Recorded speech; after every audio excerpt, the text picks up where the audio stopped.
નમસ્કાર વિદ્યાર્થી મિત્રો, અહીં તમે જોઈ રહ્યા છો ધોરણ નંબર 6 નું સેમેસ્ટર નંબર 2 નું ગુજરાતીનું 15મા પાઠનું આપણે સોલ્યુશન કરવાનું છે। 2 રૂપિયા વાર્તા જે છે તેનું આપણે તો આજના સોલ્યુશનની અંદર આપણે એક સાથે બે ચેપ્ટરનું જોવાનું 15મું અને 16મું। તો તેના માટે તમે એક સરસ મજાની કોમેન્ટ અમને જણાવી દો અને એક લાઈક કરજો અને જો ચેનલ સબસ્ક્રાઇબ કરવાનું બાકી હોય તો ઝડપથી સબસ્ક્રાઇબ કરો અને લિંક તમારા ફ્રેન્ડ સર્કલમાં શેર કરી દો।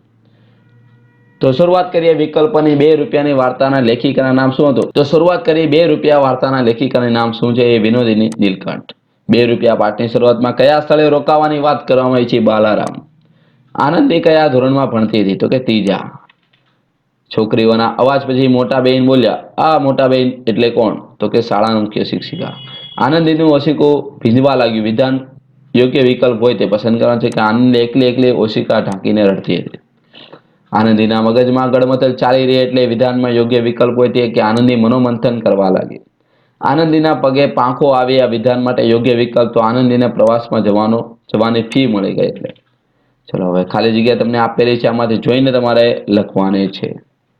જવાબ તમને આપેલા છે, ત્યારે શાંતિથી તમે વિડીયોને પોઝ કરી અને તમે આમાંથી ટીક માર્ક કરી અને પછી લખી શકો છો। એના પછી ખરા ખોટાના વિધાન પર તમને સોલ્યુશન કરેલા છે, તો તે પણ આમાંથી જોઈને તમારે લખવાના છે। આગળ વધીએ એટલે નીચેના વાક્ય કોણ બોલી શકે છે તે આપણે લખવાનું છે, તો તે પણ તમને અહીં આપેલો છે। આમાંથી જોઈને તમારે આઈડિયાની અંદર લખવાનું છે। એક એક વાક્યના ઉત્તર છે તો સરને જ કરાવવાનો હોય છે, તો ધ્યાન આપીએ આપણે। કઈ વાત સાંભળીને આનંદી નિરાશ થઈ ગઈ? તો કે પ્રવાસમાં જોડાવાની ફીના 2 રૂપિયાની વાત સાંભળી। જેને પર્યટનમાં ન હોય તેને ક્યારે રજા મળશે? જેને પર્યટનમાં ન હોય તેને મંગળવાર અને બુધવાર એમ 2 વખત રજા મળશે। આનંદીના પિતાનું નામ શું હતું? તેઓ શું કામ કરતા હતા? પિતાનું નામ હતું માણેકલાલ હતું અને તેઓ દરજીનો ધંધો કરતા હતા। આનંદીની 2 રૂપિયાની નોટ ક્યાંથી જડી હતી? કે 2 રૂપિયાની નોટ દવાખાનાના ડોક્ટરની ખુરશી નીચેથી મળી ગઈ હતી। આનંદીને મળેલી 2 રૂપિયાની નોટ કોની હતી? તો કે 2 રૂપિયાની નોટ મંગુબાઈની હતી। આનંદીએ મળેલી 2 રૂપિયાની નોટ કોને આપી દીધી? કે આનંદીએ મળેલી 2 રૂપિયાની નોટ એને ડોક્ટરને આપી દીધી। ચલો આગળ વધીએ એટલે નેક્સ્ટ તમને માગ્યા મુજબ ઉત્તર આપેલા છે, બરોબર। તો ઉદાહરણ મુજબ વાક્ય બનશે। એમાં પહેલું અહીં તમને આપેલું છે, એના પરથી હસતી હસતી, તો છોકરીઓ હસતી હસતી વર્ગમાંથી બહાર નીકળે એટલે આ વાક્ય અંદર શબ્દ આવે તે પ્રમાણે વાક્ય તમારે બનાવવાનું છે। તો અહીં તમને 6 એ 6 શબ્દ તમને આપેલા છે, એના વાક્ય પણ તમને બાજુમાં આપેલા છે, તો આમાંથી જોઈને સરસ મજાના અક્ષરથી તમારે ડીલમાં તમારે લખવાનું છે।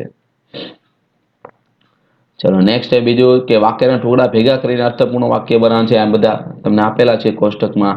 તો એમાંથી પહેલું એક ઉદાહરણ લખી કે ડોક્ટરની ખુરશી નીચે 2 રૂપિયાની એક નોટ પડી ગઈ।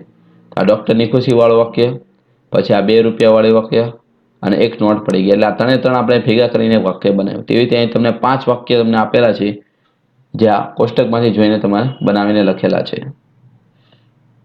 ચલો આગળ વધીએ નેક્સ્ટ એટલે નીચે આપેલો ફકરો વાંચીને એમાં જરૂરી વિરામ ચિહ્ન મૂકવાના છે। પ્રશ્નાર્થ ચિહ્ન, ઉદ્ગાર ચિહ્ન, પૂર્ણ વિરામ, અલ્પવિરામ, તો અહીં તમને વિરામ ચિહ્ન બધા દેખાય છે, તે બધા વિરામ ચિહ્ન તમને રહે। આમાંથી પેરેગ્રાફ જોઈને તમારે લખવાનો રહેશે।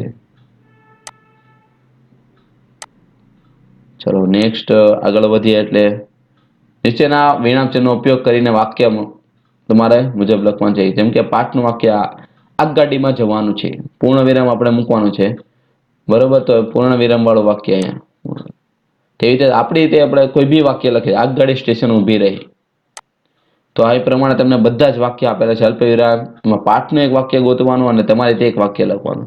પ્રશ્નાર્થ ચિહ્ન વાળું વાક્ય એક પાઠમાંથી ગોતવાનું અને એક તમારામાંથી લખવાનું। ઉદ્ગાર વાળું અને અવતરણ ચિહ્ન વાળું, તો એક પાઠનું વાક્ય છે ને એક તમારી રીતે તમારે વાક્ય બનાવીને લખવાનું છે, જેમાં ઉપરના ચિહ્ન આવી જાય। ચલો એના પછી જે અંડરલાઈન આપેલી છે તે શબ્દ કયો કાળ આપે છે તે પહેલા આપણે એટલે કે પહેલા અને ભૂતકાળ તે આપણે લખવાનું છે કે ભાઈ આ વાક્ય છે પહેલા છે કે ભૂતકાળ છે, હાલ છે, વર્તમાન કાળ। તો અહીં તમને એના જવાબ આપેલા છે, આમાંથી જોઈને તમે આઈડિયલમાં તમારે લખવાના રહેશે।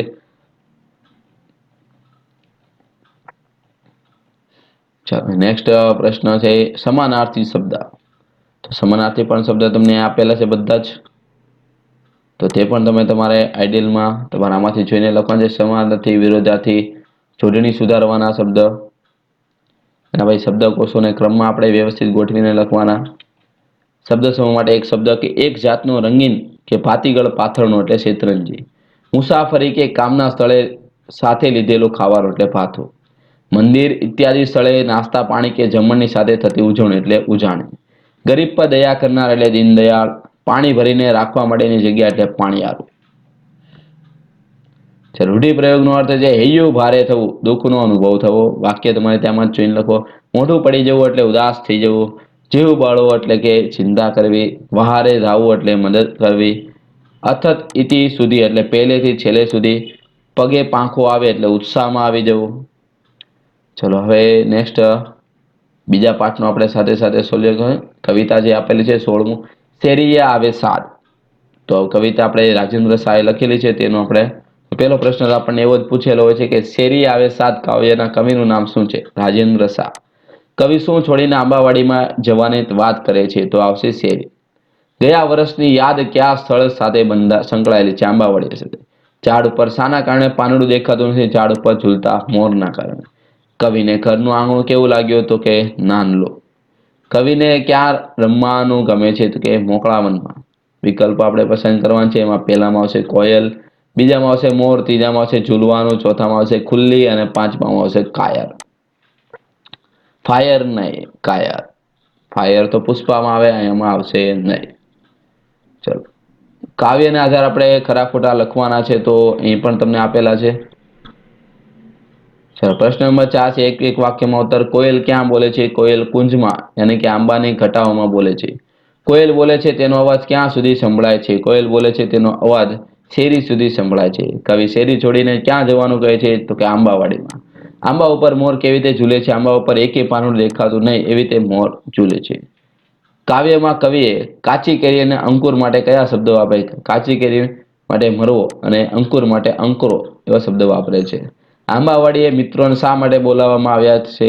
હશે તો આંબાવાડી મિત્રોને ગયા વર્ષની યાદ તાજી કરવા માટે અને આંબાની આવશે. આંબાની ડાળી ઉપર ઝૂલવા માટે. અહીંયા આવશે લખી દેજો. તાંબાની જગ્યાએ આંબો. આંબાવાડીમાં જઈને 100 મિત્ર શું કરશે? આંબાવાડીમાં જઈને 100 મિત્રો બૂમો પાડતા પાડતા ડોલતી ડાળી ઝૂલશે તથા મોકળા વનમાં આખો દિવસ રમવાની મજા માણશે. ચાલો, કાવ્ય પંક્તિ પૂર્ણ કરવાની છે. આમાંથી જોઈને તમારે લખવાની છે, અથવા તમારે ટેક્સ્ટ બુક્સમાંથી પણ તમે લખી શકો છો. એના પછી માગ્યા મુજબ ઉત્તર લખવાના છે. કવિતામાં જે ન આવે તે શબ્દને આપણે છેકો મારવાનો છે. બરોબર, તો આ બધા તમને આપેલા છે અને બાકીના શબ્દ તમારે લખવાના છે. જે શબ્દ નથી આવતા તે અહીંયા તમને છેકો મારેલો આપેલો છે.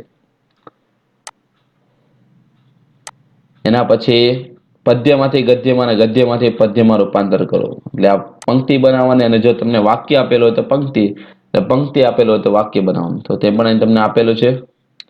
એના પછી કવિતાના આધારે નજીકનો અર્થ થતો હોય તેનો આપણે, જેમ કે શેરી એટલે ફળિયું, પોર એટલે ગત વર્ષ, પોર એમ કહીને આપણે, એટલે ગત વર્ષ.